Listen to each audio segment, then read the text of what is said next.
More and more children are out of school, but parents don't want math learning to stop. They're turning to Mathnasium at home. Real-time math instruction tailored to your child's exact educational needs. It's the same face-to-face live instruction used in our centers for over 15 years, now on a computer. Your child can keep their math skills sharp, catch up, or soar ahead, from home or anywhere with an internet connection. To learn if Mathnasium at home is right for your child, visit mathnasium.com/at-home. Mathnasium at home, changing lives through math. Hello everyone, welcome back to Mathnasium Schoolhouse. Happy Monday. It is the beginning of the week. Curious to know who we have here with us today, so feel free to share your name, especially since you're under your parents' account, more likely than not. I'd love to know who we have here with us.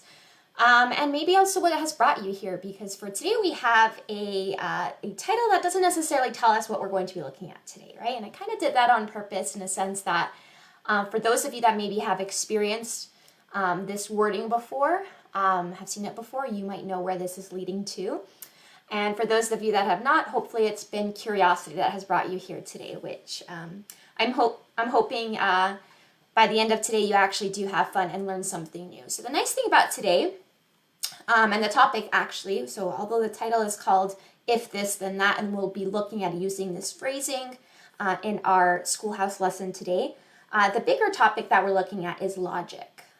And so, although again my comments aren't working nicely for me, I'll refresh them here and there, and I'd love to see what you guys, if you've already worked with logic, what it is that you guys know about it, what you've learned, and what fascinates you about it maybe, and maybe how it applies to what you learn in school or not, and in particular with math. So maybe as you guys are doing that, I'll kind of give my background as to why I chose this topic for today.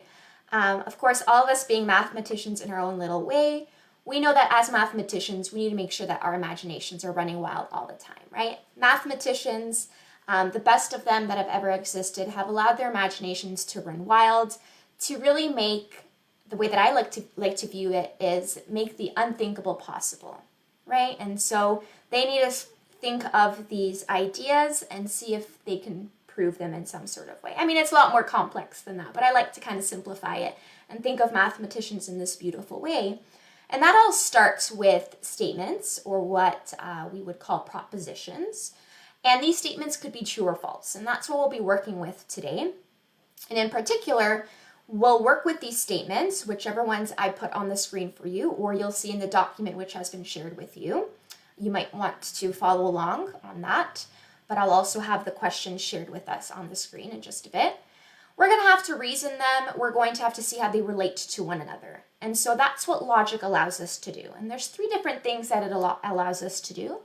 It allows us to see formally how the truth of these various propositions influences the truth of others.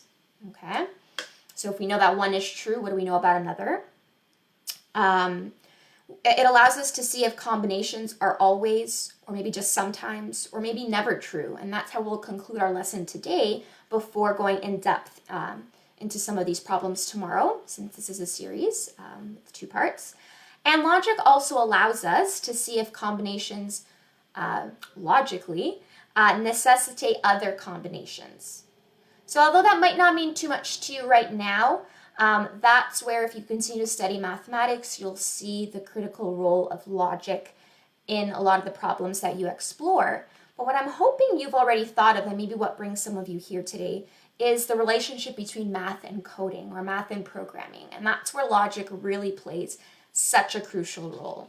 So hopefully some of you that are here with us today have already played with that. Maybe that's where you've heard this phrasing, if this then that. You've looked at these, what we're going to call, I'm going to just go to my whiteboard here, conditional statements. So let me just write down here for those of you joining just a bit later. Again, I'm not able to see the comments, so I apologize in advance if you're asking questions. I'll address them in just a bit when I refresh my screen. We're looking at logic, and we're going to start just with an overview of what these conditional statements are, which is what our title of today's lesson is referring to. So let me just write that down here. Okay, well, as I said before, you can choose to download the document, the file that's been shared with you. a few hours ago on our Facebook page, which is the worksheet that I'll be using as follow along problems. And then there's also a practice page at the end for you to use for more practice at the end of today's lesson, especially in preparation for tomorrow, our second lesson on this topic. So let's begin here.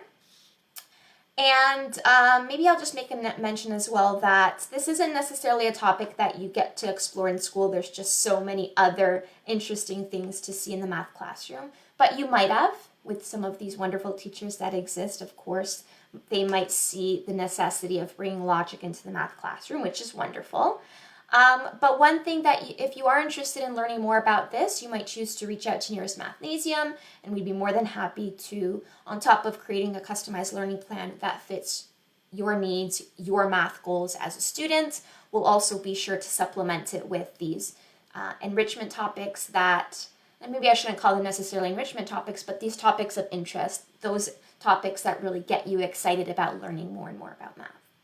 So let's begin here. I hope that you can follow along with me and help me out, as always. We're going to look at conditional statements, and we're going to start with implication. I'm not going to write that down just yet, but what I will write down is this. We're going to have to get used to some notation here, some syntax, but that is perfectly fine. Okay. You might see this written this way or with 2 lines. I might go back and forth with both, so hopefully that's not too confusing. But what does this mean here? I'm going to tell you when we're going to use that throughout the lesson. So if P is true, Q is true. And I'm going to use the wording of our lesson for today. If this, then that. If P is true, we're just going to use that variable. It's the typical variable mathematicians will use in studying logic. If P is true, then Q is true. Okay? This is this is what is referred to as implication in many ways. This is an example of a conditional statement. Okay? Just bear in mind, and we'll see this through examples, what we're not saying here is anything about P being false. We're simply saying here, if this, then that. And definitely not saying anything in regards to P causes Q or anything like that. This is just a statement. Okay? And one other way that you might want to look at this, which at Mathnasium is a lot more friendly for us, we can write this down as if some hypothesis, better seen through an example in just a bit, if some hypothesis, then some conclusion. All right? So I just want to leave this on the screen for a bit before we move on to our first problem. And maybe as I leave this on the screen, maybe I'll say one out loud, and then we'll move to our follow along worksheet in just a second. So let me say one example here would be if a number is positive. So think about that for just a second. Maybe what would you finish that statement with? And I have one which I'll give to you in just a minute. But what would you finish that statement with? If a number is positive, then what? What could we say about it? One might be, if a number is positive, then it is greater than 0. Okay? If a number is positive, then it is greater than 0. Hopefully all of you are saying, yeah, of course, that's true. If a number is positive, then it is definitely greater than 0. Okay, so that statement is in fact true. Let me go to the PDF that I have here prepared, the follow along worksheet, and present to you the first problem at the top of that page. And as I erase my board here, prepare it for question number 1, I want you to think about how you would rewrite this statement here, which I'll read aloud in just a second, as a conditional statement. So right now we just have a statement. How would we write it as a conditional statement using this hypothesis and conclusion that we just talked about, that I just presented on the whiteboard? So how can I rewrite the statement, a triangle with 3 equal sides also has 3 equal angles, as a conditional statement that follows what the structure that we have there on the worksheet? If something, if hypothesis, then conclusion. I'll give you a second to think about that, and then we'll write it down over here.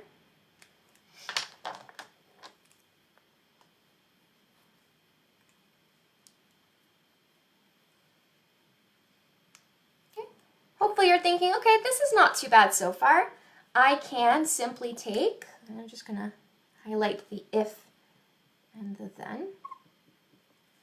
So using that original statement that I have there in the question itself, I can say if a triangle, what does it have there? If a triangle has 3 equal sides,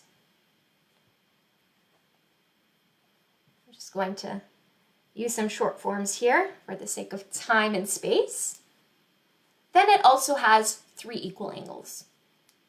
Then it also has 3 equal angles.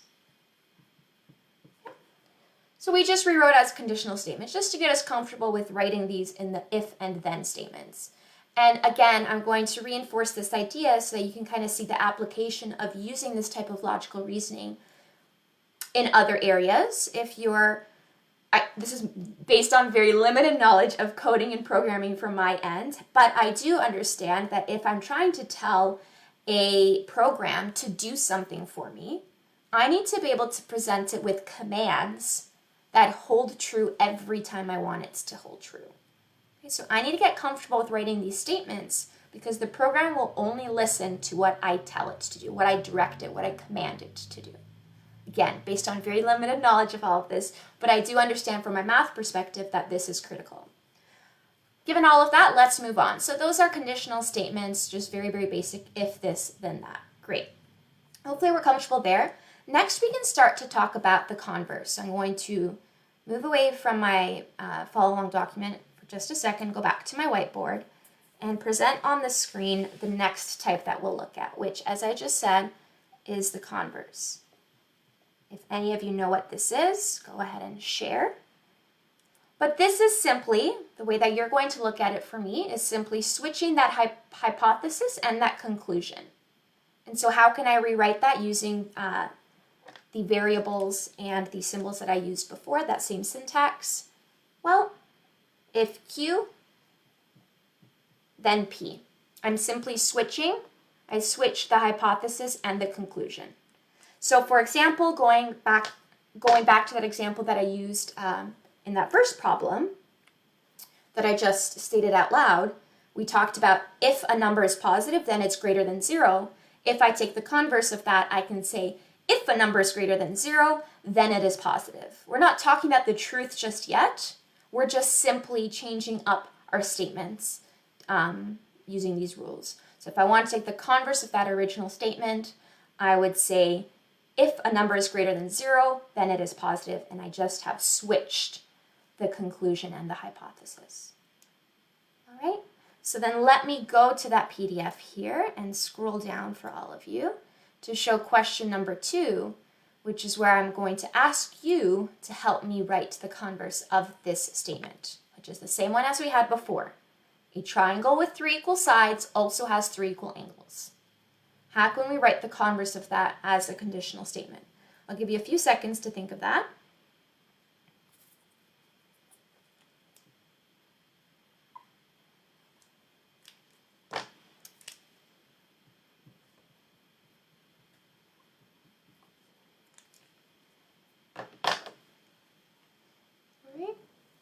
So given that original statement, how can I find the converse? Again, we're just switching it up, so nothing too complex just yet. So I can say before I write it down, if a triangle has 3 equal angles, then it also has 3 equal sides. Okay? If a triangle has 3 equal angles, I'm going to use short forms, I apologize, then it also has 3 equal sides. Now, I'm going to pause there for just a second before we move on to a few more conditional statements, types of conditional statements. I'm going to pause there and ask us to think here, is the converse always true? I'm going to pose that question to you. We looked at 2 examples. I said if, I gave you 2 examples. So this one here is just if a triangle has 3 equal angles, then it also has 3 equal sides. Okay? And the other one was if a number is greater than 0, then it's positive. So I want you guys to think possibly of an example or just about the converse itself and what you know about it. Is it always true? So I'm going to refresh my comments. Maybe this is a good time to do it. And I'm hoping to see an example, more so than maybe yes or no. If you have an example of of possibly how it's always true, or another example, or maybe an example of where it's not true. Curious to know.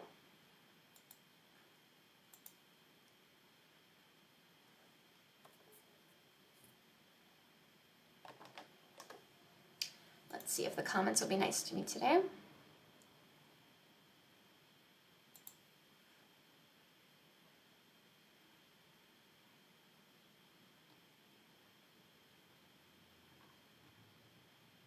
Some of them are great. Okay. So let's see here. Can we think of an example where the converse wouldn't be true? I'm going to pose a statement for you, and you're going to think of what the converse is, and then you'll be able to answer that. So let me maybe go to just my whiteboard here. So let's say I have the original statement be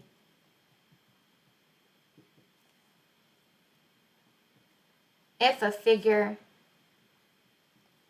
is a square,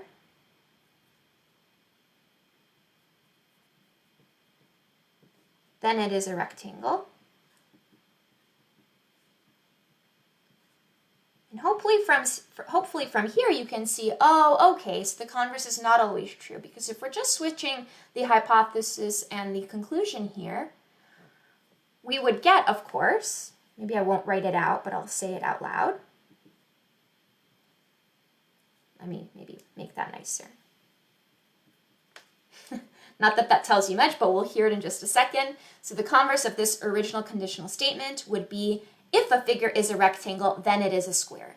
That's kind of ridiculous, right? We should be able to think, well, no, sometimes a figure is just a rectangle and it's not a square, because although it has 4 equal angles, 4 90-degree angles, it doesn't have to have 4 equal side lengths, which would mean it's not a square. So we know here that the converse is not true, and so we can confidently say that the converse is not always true, even though our first 2 examples we saw that it was true. Okay? Just something to keep in mind.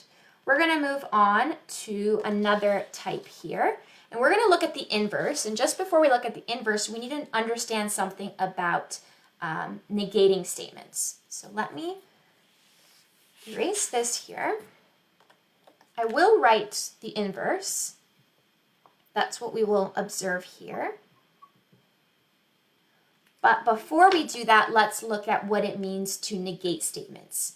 So to negate statements, we're looking at actually the opposite. Negate, hopefully you're thinking, okay, that sounds very much like negative, and that hopefully you start to think of the opposite. Think of positive and negative numbers, kind of thinking of them as the opposite numbers of one another. -5 is opposite of +5. And so when we negate a statement, we're looking at the opposite. And there's a symbol that we use, and that looks something like this.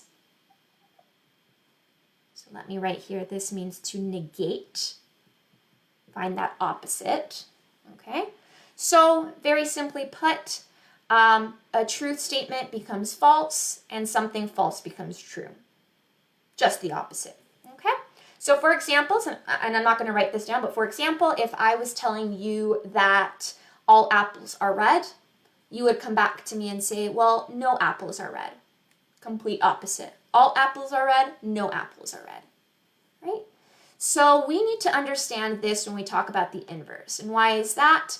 To take the inverse of a conditional statement, we actually negate both that hypothesis and that conclusion. So we would write it out as, and I'll take out my red here,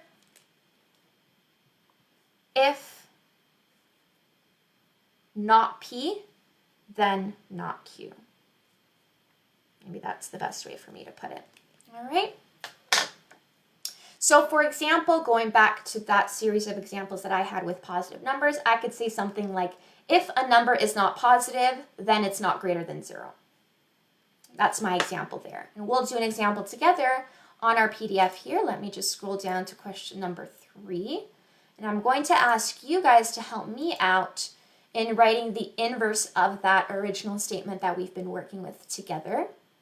Please find the inverse of it and just, again, write it as a conditional statement. So if this, then that.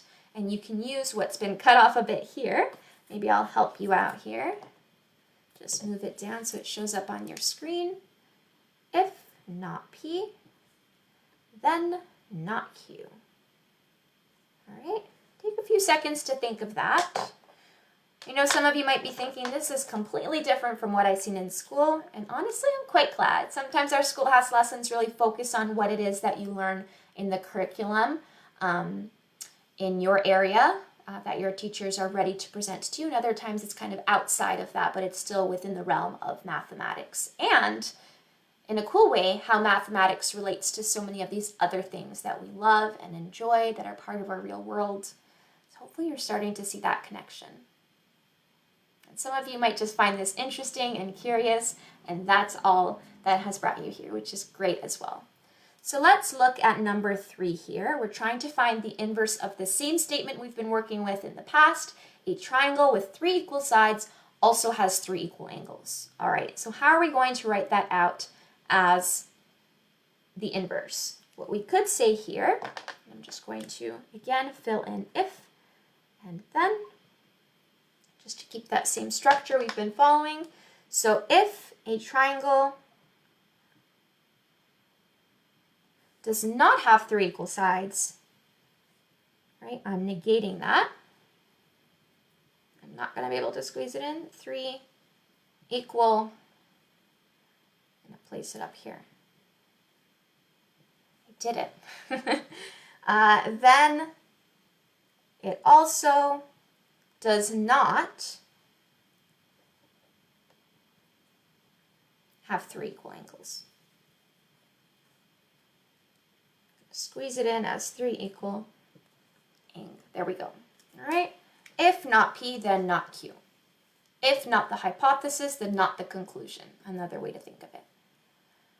Now let's observe, before I move on to yet another conditional statement, let's observe here, and let me ask you, is the inverse, or does, sorry, let me rephrase that. Does the inverse always have the same truth value? And what I mean by that is it always true? Is it always false? As the original. So if the original is true, will the inverse also be true? If the original is false, is the inverse also false? So think about that for a second.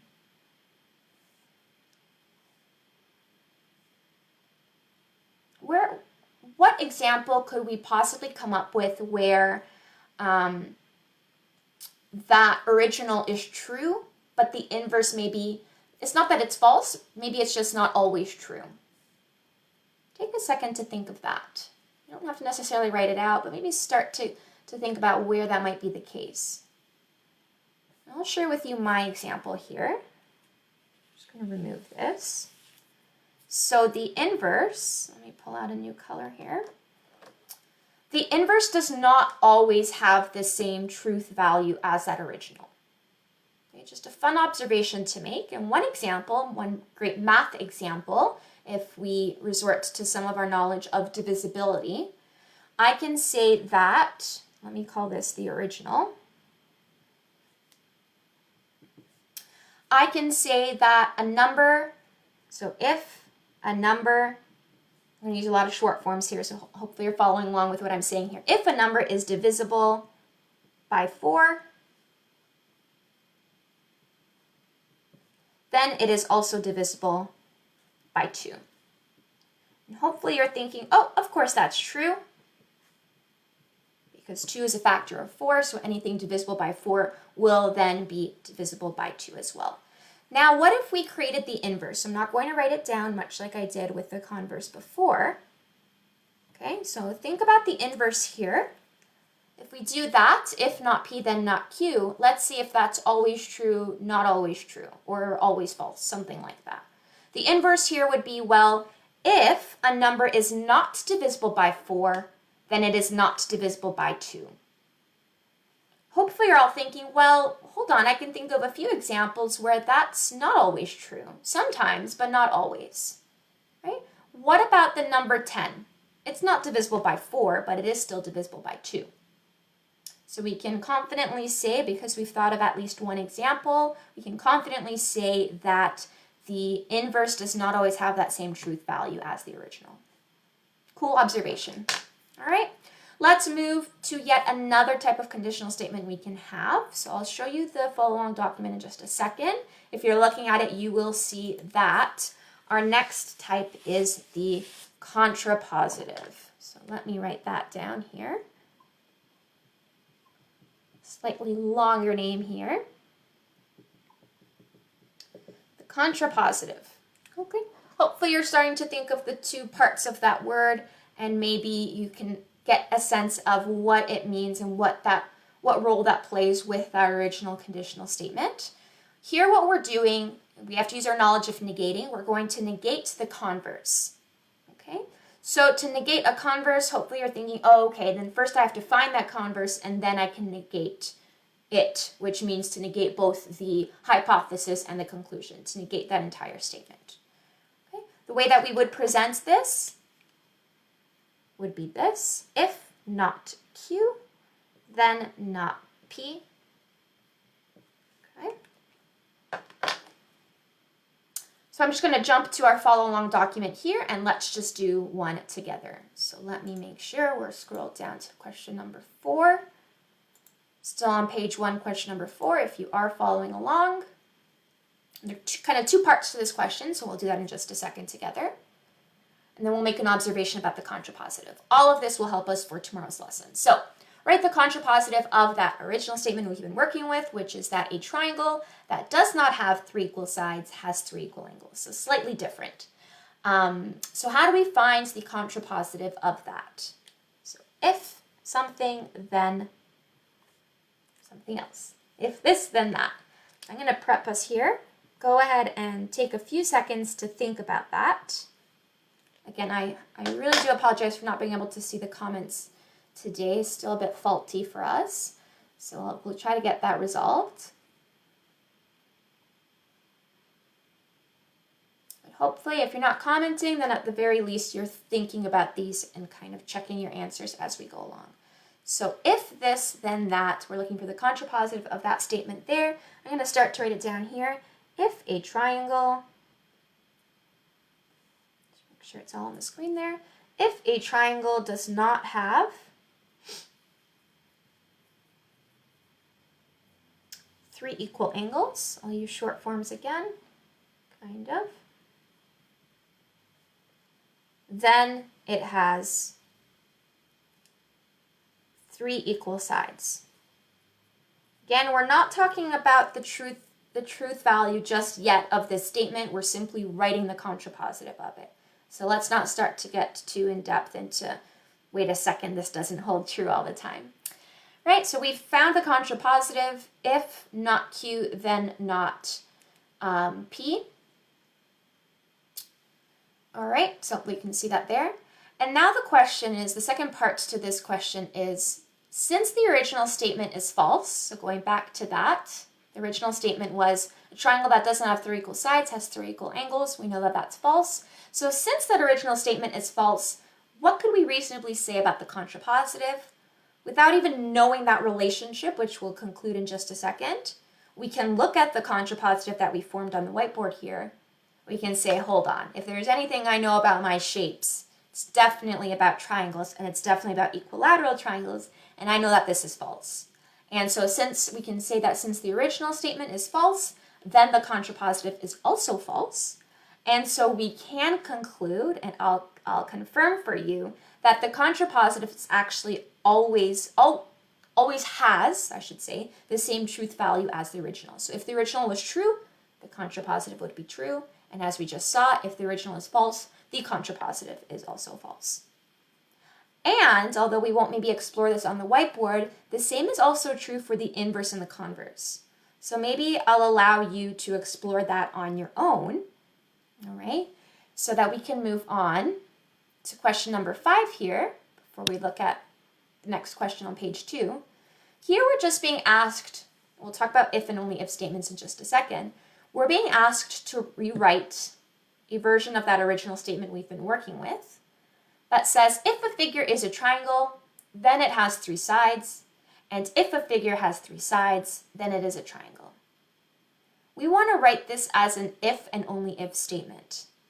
So another cool fact about conditional statements, and I'll prepare my board here before we go back to that follow along document, is that if the original and the converse are true, so if original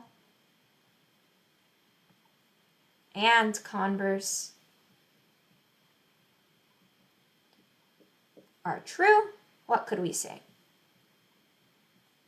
We have what we just saw in the question, this if and only if, which can be represented as this. We don't always have to write out all those words. We can say if with two F's, and that means if and only if.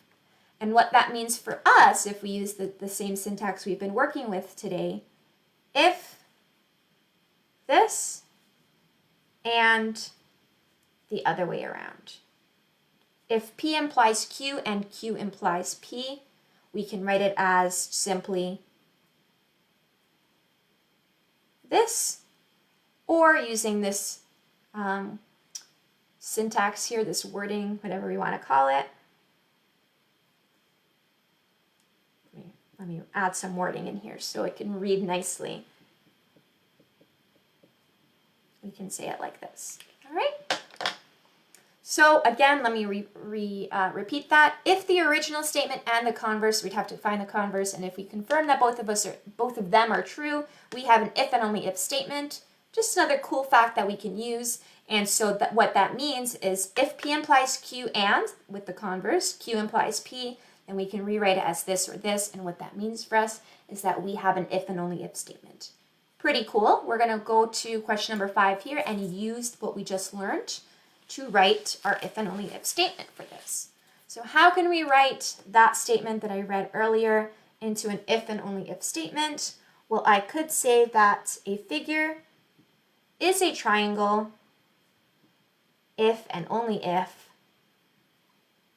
And so I'll just use that if with the double F. It has 3 sides. And how did I know that statement was my if and only if statement? Well, going back to that original, it told me if a figure is a triangle, then it has 3 sides. So that says if P then Q. And then that second part of that statement was just if Q then P. If the figure has 3 sides, then it is a triangle. So I can rewrite it as this. I'm aware of the time, so let's do one question from the next page, which just reviews everything that we've talked about. So nothing new left, just taking an original statement, writing its converse, its inverse, and its contrapositive. Who else thinks of the shoes when I say converse? Every time I say it, I'm thinking of that. So it's probably one of my favorites. But let's see here. So we're going to look at question number 6 only for the remainder of the time. And its original statement is if a figure is a square, then it is a rectangle. So we've seen one similar to this. So maybe what we could actually do is skip that one. You know what? I'm going to make a decision right on the spot. Let's look at something different, maybe not so mathy for a second, although it kind of is if you think of probability.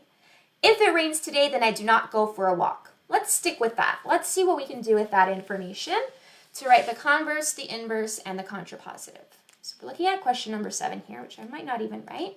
Let me write each one that we're looking at. So let's start with that first one, the converse. What could we say here?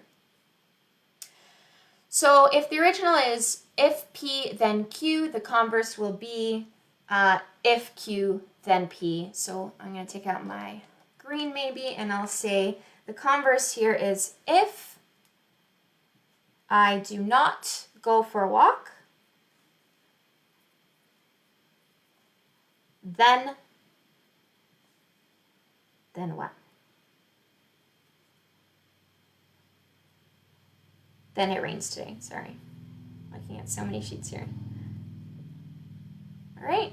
Again, we're looking at the converse. So if the original statement is if P then Q, the converse will be if Q then P. So I've switched those two. Again, that's just a review of what we talked about today. Let's move on to that second part. Let's look at the inverse. So all I have to do here, switch that beginning up, and look at the inverse. So this is where we start to talk about negating parts of a statement. And so in the inverse, that's exactly what we have to do here. We're going to negate both the hypothesis and the conclusion. so negate both P and Q. And so how do we write this? Well, if it does not rain today, let's squeeze in today, okay, then, we're writing always as a conditional statement, then I go for a walk, or I will go for a walk. I go for a walk. So again, I've negated P and Q, the hypothesis and the conclusion. Originally, we had if it rains today, so then the opposite of that is if it does not rain today. The original was I do not go for a walk, and so you're going to say I go for a walk. And let's look at that last bit before we end for today. We're going to look at the contrapositive. So I'm going to write that out, maybe while you guys think of what this would look like. Okay. Remember when we talked about the contrapositive just a few minutes ago, we talked about negating the converse. So we found the converse in the first part of this question. So now we're just going to have to take the opposite of that, negate it. So for number 7, contrapositive, we're going to have here if I go for a walk.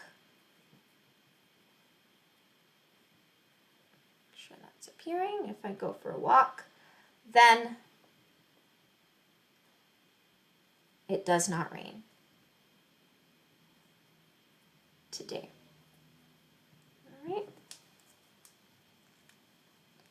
Okay, so again, the contrapositive tells us if not Q, then not P. Q is our conclusion. So originally we had said, I do not go for a walk. This time it's if I go for a walk, I will go for a walk. And then we have to say not P. So originally it was, it rains today. So we take not P, which is it does not rain. And that's our contrapositive there. All along our lesson today, we made some observations. So keep those in mind for tomorrow. Tomorrow's session will begin with a review of what we did today, but I'm going to stick with the syntax. So maybe if you find it a good use of your time in preparation for tomorrow, you'll want to review today's lesson. Maybe make yourself a little cheat sheet. Reminder sheet of these different notations that we use here. And we'll use them tomorrow when we look in depth into some of these statements and relate them to one another more so than we did today, and build some truth tables, which is the next step once we're comfortable with these conditional statements. I apologize once again for not being able to see the comments today. It's one of my favorite parts. Is seeing you guys contributing to the conversation, the discussion in our Schoolhouse lessons.